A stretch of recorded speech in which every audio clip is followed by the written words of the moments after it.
Hello বন্ধুরা, স্বাগতম সবাইকে এয়ার ফ্যাক্ট রঙ্গ চ্যানেলে।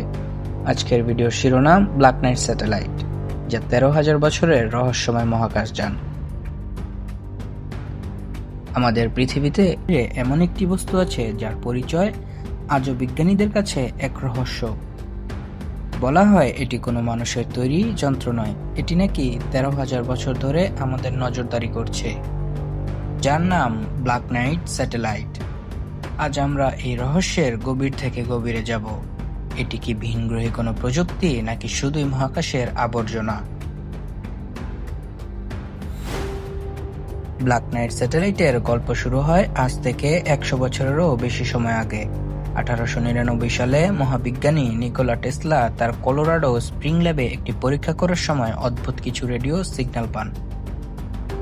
টেসলা বিশ্বাস করতেন এই সংকেতগুলো আসছে মহাকাশ থেকে,